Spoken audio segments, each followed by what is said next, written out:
With Yep. views, our trending is based on the individual, the user. It doesn't matter what I like. If you like something different, you're going to see different stuff inside views. This week we've had the new app on Hive called Veews, Veews, as far as I know. Is that how you pronounce it, Blaine? Yeah, it's just views. We just spell it differently because we're weird like that. I don't know. So it seems to have been launched to a lot of success on Hive, and I know Taskmaster's talking about it a lot, and a lot of people know about the app through him, which is really good. He's always a good one to spread some useful information on Hive. So as far as I know, and I'm probably going to get this completely wrong, but it's views as a way to effectively it's something where you can take more control over what you see in the trending feed, if I'm correct. And it's got a front end that lets you view a certain more tailored trending feed to what you're interested in. Yeah, so we're calling it content discovery because it allows you to just discover content that you like on Hive. So that's the goal, is to bring you posts and information, whether they be free speak posts or from Dbuzz or from any of the front ends that are specific to you and what you like. So that's the overall goal, is just make content discovery on Hive easy. Well, this is really interesting to me because one of my bugbears on Hive is people saying that Hive is a censorship mechanism because of the downvotes. So some platforms have a trending feed where the trending feed is based on how many votes a piece of content has got, right? So if some of that content gets lots of upvotes, it gets on the trending feed, and then some whales downvote it and take those rewards away, it drops off the trending feed, and then people say, "Oh, Hive's a censorship mechanism." It's like, well, not really, in my opinion, because some of the apps they have their trending feeds tailored and set up to specifically how much Hive is on each piece of content. But apps like ThreeSpeak, we don't run our trending feed that way. Our trending feed is based on views and interactions, right? And I feel like what you're building is an interesting. I mean, maybe you're not in it for the censorship resistance and stuff as much as Dan and I are, but it certainly piqued my interest when I heard that you built a completely different trending feed here, where people can tailor what they see more, which means that it's a great counter to the people who are making the arguments that Hive's a censorship mechanism. When, oh well, hold on a bit, ThreeSpeak don't censor that way, and Views don't have anything to do with that because you're tailoring your own trending feed. And I just think that's a really interesting angle to come from and counter some of these arguments. Yeah, absolutely. Because when you talk like generic front ends like hive.blog that just shows everything, sure, you can have that piece where somebody downvotes it to oblivion. But realistically, when you go across all of the front ends, you got your Three Speaks, your Leo Finance, your CTP Talk, they're all very specific in the content that they provide. So all of their Yeah. trendings are going to be different 100%. With Yep. views, our trending is based on the individual, the user. It doesn't matter what I like. If you like something different, you're going to see different stuff inside views. So it's going to be completely different. It's not based on like in ThreeSpeak where it's based on views and all of that versus Hive.blog where it's based on likes versus CTP Talk where it's based on CTP liked content, etc. It's all very specific to that user. So this also, to me, is super interesting because I always wanted to build this on the Speak network because we believe that users should be in charge of tailoring their own feeds. What we want to do is we want to build a way for users to tailor their own feeds and then open source that so people can relatively easily build their own tailored feeds and then share that with other people and let them modify that slightly or build on it or whatever. But of course, we're trying to get the foundation out and the node layers out first, and all of our resources are really focused on that and open source in ThreeSpeak. So we haven't got to that point yet. But I felt like we were some of the only people talking about that on Hive, and now to see you come along with a whole application that does this is really, really interesting to me.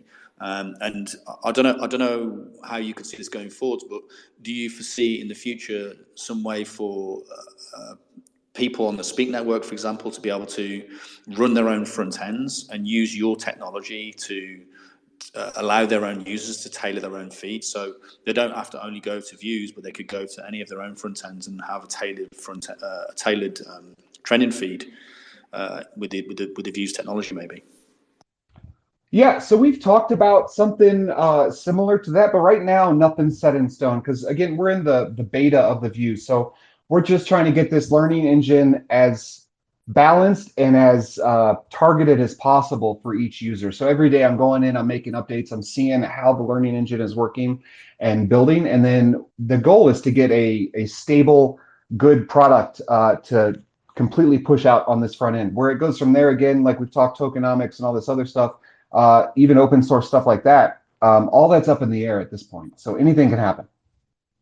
Yeah, it could be really interesting because we're currently, I'll mention this a little bit after we finish speaking with you here, but we're currently working with Xnc to integrate 3Speak videos into Xnc. So you won't have to go to 3Speak to upload videos anymore. You just go to Xnc and you can upload using 3Speak's backend infrastructure. And we're going to try and put that on a couple of other apps as well. And so and hope maybe even with Veews as well, that you'll have the ability to upload videos directly through Veews at some point. So these are all things that I think like we can spread the technology around the community and everyone can benefit from it. Maybe there's like an improved experience on Veews that's way more tailorable and like a more standard version that other people can use. But to me, I can see that as something for the future, maybe, which interests me quite a lot. So tell me about Veews and how you came up with the idea and how long you've been working on it for.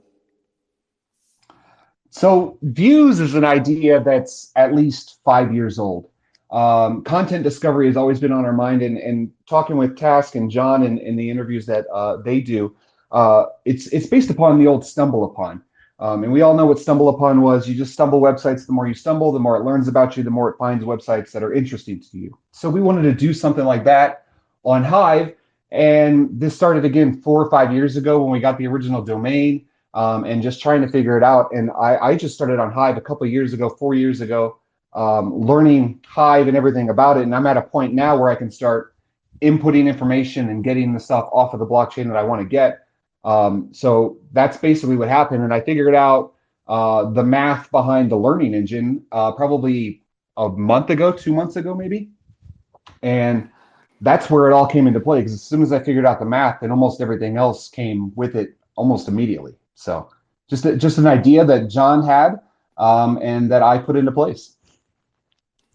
Nice. I love realization moments like that when you're like, oh, I can actually do this or whatever. And you figure it out, and then you're like, right, let's roll this out, and it ends up becoming something that's actually got users and usefulness to it. So in terms of the tech behind this, what is it actually doing, and how? Is it a case of the user identifying a certain number of their interests, and then the algorithm goes off and like takes those as a base, presents that information, and then after that follows other things that you click and starts to record them in a database somewhere, and then slowly but surely builds a profile of your interests, I guess? Yeah, so over the last, I think it's like 6 months or so, I've been building a database of Hive posts and pulling information off the chain, to store all that. Now, with that's stored is the titles, the content link, the tags, all the content itself. And I've been building these relational database pieces to connect everything together. So when you go into Veews initially and you log in, you just select some tags. That's the starting point. You just select 3 or 4 tags, 10, 12 tags, however many you want, and then you start viewing. And then every time you view a website or a post, I'm sorry, you have the option of giving it a thumbs up or a thumbs down. And thumbs up tells the learning engine that you liked that content. So it's going to take the tags within that, the content itself, the title, the content link, everything that's involved with it. And it's going to start building a profile based on what you like versus what you dislike, and try to find other posts that are similar and then recommend those and show those to you. Interesting. So where is that data stored, and how do you keep that secure? That's all stored on our database on our server. Clear. And in terms of user privacy, is there any way that this could leak where it gets, it's got the name of the user and everything they've clicked on, or is that something that they know that they're doing when they start using the site, and it's like an understood thing that the users' likes and dislikes are going to be recorded? I mean, the odds of it getting leaked are slim to nil. We have very good security on the server itself, and then all the passwords change all the time. So everything is as secure as we can make it. But as far as like information and likes, like I don't think it can be leaked. But what do I know, right? Yeah, I mean, it's interesting. There's some I'm sure you've done this type of thing already, but there's lots of guys that are very, very security conscious on Hive, and I can put you in touch in DMs and things like that to have guys that really can go into this and really, really make you understand whether it's secure or not. I'm sure, I'm not saying it isn't, but there's always those options to find those types of people on Hive and really go even deeper into what you've already done. Right.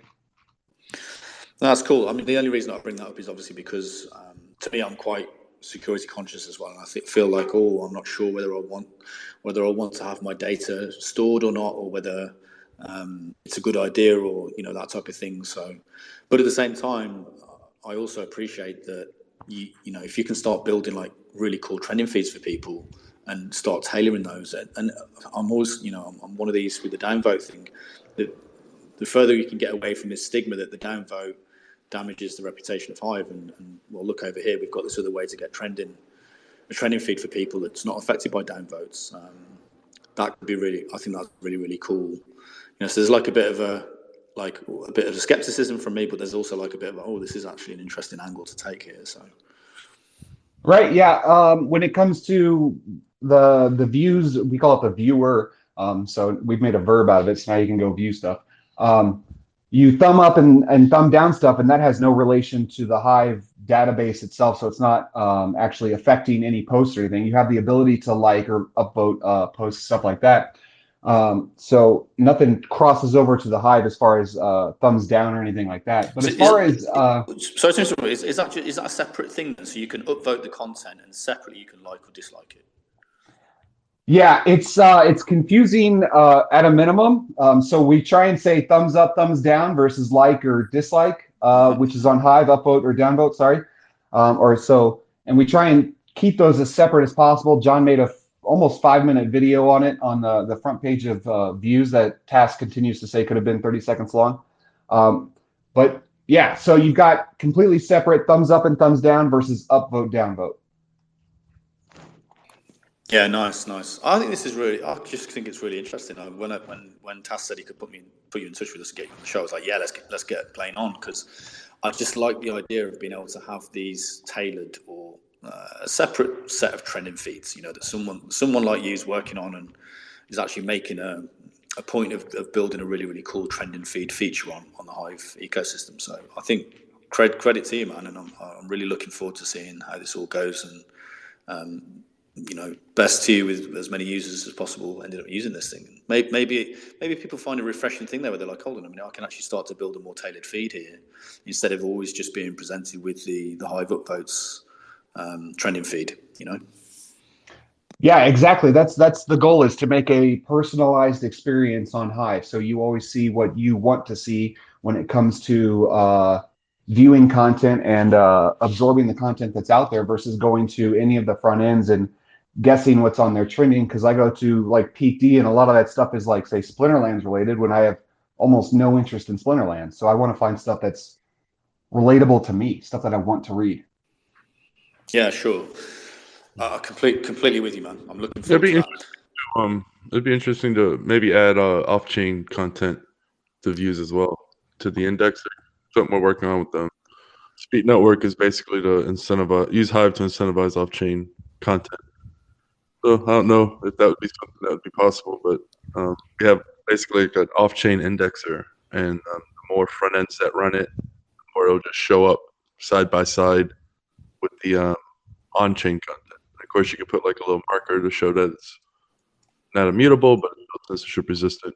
I don't know if that's something, but yeah, I've been using Views. I'm actually using it right now. There's what you mean by upvote and downvote, basically, or up, thumbs up, down, thumbs down. Basically, you go through here and it's just telling you. Same thing on like Twitter. If like you're going through Twitter, you don't see something you like, you say "show me" less often, and this takes it a step further because the like is going to show you that stuff more often. And it's not like so much if you're following these people, it's just kind of tag related. So I've noticed a few new people I haven't seen before, and I was like, that's going to be the end result, isn't it? I think people like you who've got a good size upvote will end up using this and then finding people that you just never knew about. You're like, hold on a minute, this content's really, really cool, but because they weren't getting supported, they were so far down the trending feeds that you couldn't see them before, and now they're going to start popping up. You're like, hold on, I can support these people. So that's a super cool Yeah, one. it's obviously the future of how content discovery. Like it reminds me of basically all the newer generation models where people are basically watching content, they don't like it, they can quickly show the algorithm they don't, they do, they can quickly show that they do, and then they just keep hopping to the next post. Boom, boom, boom, boom, boom. So the more sophisticated we can get these, the better. And then just make these plug and play into tokenized front ends, tokenized communities, off chain content, the whole like. Just as you said, have an alternative trending feed model. But get it going first. I know these things are probably pretty difficult when it deals with AI and all that. So yeah, Dan was just mentioning there, Blaine, about off-chain accounts. So I just want to add to this a little bit. So we're working with Dbuzz at the moment to allow people to post using Ceramic accounts, which are off-chain accounts, and they're far more easy to sign up with than the Hive accounts. And you basically can post from your MetaMask wallet to an off-chain indexer that then mixes that with Hive content, and so you get off-chain content and on-chain content on the same feed. And it makes me wonder if there's and the idea behind that is it just makes it so much easier to onboard people because you don't have to go through the Hive onboarding process, and you can have all these off-chain accounts posting. And then, of course, the fact you can link your Ethereum account to it, you can link your Polygon account to it and your Bitcoin account to it. We think that we can then start approaching these communities and start saying, hey, you've got some social media over here without even having to have a Hive account. You can post your existing blockchain account. It's just that the only difference is that content wouldn't be immutable. It would be until you get your Hive account. Yeah. So I wonder if we could maybe work together on that in the future. But let's talk about that after the call. So Blaine, are there any other effects of your app that you're seeing? I mean, Dan and I have just noticed. Dan was saying that he's finding more content further down the trending feeds that he's interested in that he didn't know about. Are there any other effects that you've noticed that have happened that maybe you weren't planning for? Well, that's the biggest one. What Dan had mentioned is people finding content that they didn't even know they were aware of that was out there. Because Task talks about it all the time when he messages us, trying, and he's finding stuff that he never knew existed. So that's the biggest impact that we've seen so far. Other than that, everything has been fairly predictable as far as Veews goes and how everything works. So. And with the because one of the big things with off-chain content is the ability to now reward a new method of token via what we call proof of brain. I just call it incentivized stakeholder distribution. I think it's a much more clear name for it, and that would be cool to be going through Veews, and then I can upvote something that's like a month old or whatever, and give them. Basically, you have you power up speak, you give an upvote, and some of the Braca inflation you get from powering up speak, very similar to Hive and resource credits. Just think Hive, speak, just think resource credits, Braca. And it's basically the same model, except some of them are going to be fungible, but some of them are going to be able to upvote. And it'd be really cool to just be able to give out bandwidth token through Veews, because this is a very precise way, focused way to find new content creators. It's head and shoulders above anything else, because obviously trending is useful. Just people just like to see it, but it's not useful for content discovery for the most part. You're gonna basically get it's whimsical to the day and all of these things, and there's so much that goes underneath that. And obviously, you can only have so many trending spots, so only 0.00000 infinite 0.1% of content can even fit up there regardless. So this is absolutely necessary. So I'm loving View so far. You're saying it's only going to get better, more sophisticated. That's going to be awesome.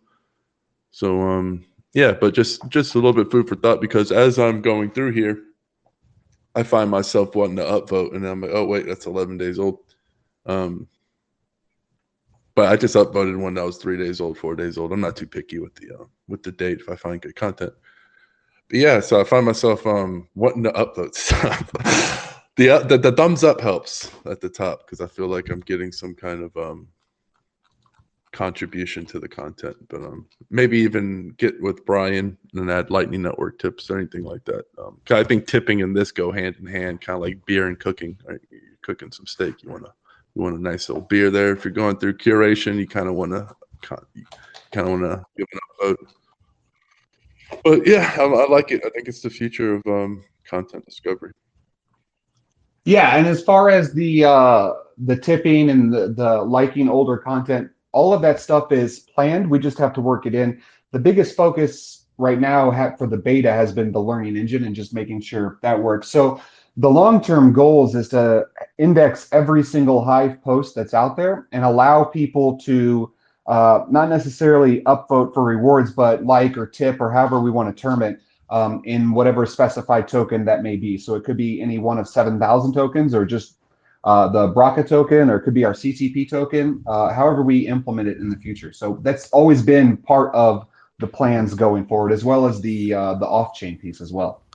Are you, Blaney, are you familiar with V4V app and what Brian London's work? I am not. I am sorry. I mostly stare at black and white numbers and letters all day long. Yeah, I'd really recommend it because he's figured out a way to really easily allow people to receive Lightning tips from Hive. So if you've got a Hive account, you can receive Lightning tips without having a Lightning account. Oh, nice. It's just really nice tipping system he's built there. So I'd definitely check him out. He's in the audience right now, v4v.app. But he's got a little tool that might be useful for you there. How great I'll is definitely that? be checking it out. How great is that? Save you some hours. For a Hive app or a Hive app to come on, and then you get the Hive upvotes, you get the Hive engine upvotes, you'll get the Speak network upvotes in terms of all the various tokens that can be built on there. And of course, you can get the Speak upvote. So there's so many cool things, as you said. It's just like you just throw up you throw up views, and now the people who use your site outside of anything to do with you are getting rewarded left and right, just getting value thrown at them left and right, all kinds of crazy upvotes. That's amazing. I think that's just such a powerful general use case for the Hive blockchain to come here as a front end or any kind of app at all. And you can just have all these, cool ways for your, first of all, your users to become owners, which is an important distinction because they own their account. And then they choose to use your front end with their account, and they get rewarded in all kinds of ways that you don't even have to think about. You don't have to worry about it. It just comes with the territory. And it's got to be awesome for a new app, because think of what happened with Hive, the Hive social. They've been around forever. For some reason, they blow up overnight. They break. But like they don't have anyone having their backs, right? They don't have any of this cool stuff that comes in Hive. Like they plugged in the Hive, they would have had a whole community like, dude, we got to keep this thing up, like throwing contribution, building infrastructure, helping them out. The account system would have went online. So, oh no, their front end might have went down, but everyone can use Peak Day and they have all their accounts. So it wouldn't have skipped a beat. So many things that could have helped. Instead of being an island, you join a larger massive land. So it's interesting. I just think it's really cool. The idea of views in general, and then seeing all this cool stuff that comes with it. Yeah, absolutely. And the way forward has got so many roads and paths that we can take.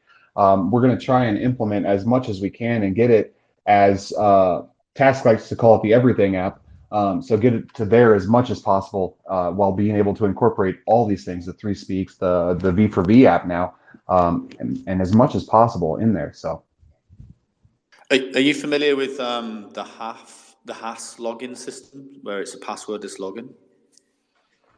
I have a little bit of knowledge on the HAS capability. I'm looking to implement that in the near future on Veews itself. So yeah, we are on 3 Speak as well, so don't worry. We're no angels at getting things rolled out very quickly. So we want to get HAS implemented to 3 Speak. We just haven't managed to do it yet with the resources. But that's a really cool system. And there's also Hive application framework, and that's really supposed to make it really useful for developers. I'm not a developer myself, but I know that it does help. So I'm not sure if you're familiar with that. Yeah, so I had heard about Half probably 4 or 5 months ago or 6 months ago or something, and it wasn't 100% ready. But apparently it was released good to go with the new hard fork 26 that had come out. And I had just realized this like 3 days ago. So right now I'm working on implementing the application framework itself to build a better backend for Veews itself, as far as getting the content over from Hive without having to bog down like public networks, basically. It'd be super cool to like maybe blog about your experience about that and how that goes, because it's new stuff. Really, it's going to be really, really helpful. But it'd be interesting to get like real developers like yourselves, real world experience on how that went and everything. Yeah, definitely. Yeah, look forward to doing that.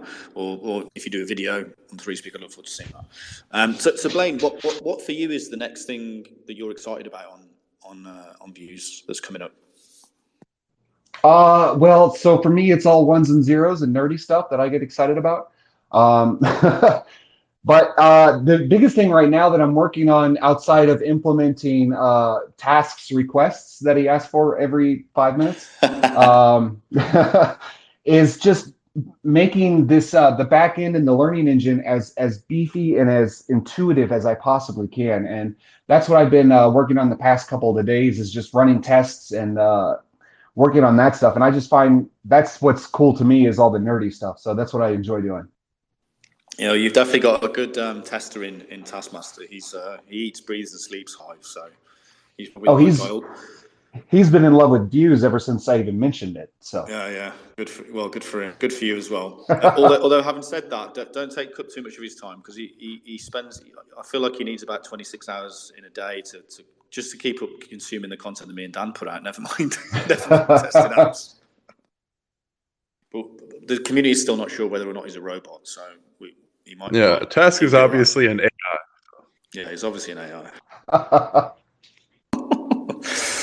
Oh, very good. Well, Blaine, please stick around on the show and jump in. Let us know your thoughts on anything that comes up. We'll probably do another 30 minutes or so. So yeah, congratulations on the app. Really great to have you in the ecosystem, and looking forward to seeing it build out and hopefully figure out ways we can work together with you going forwards as well.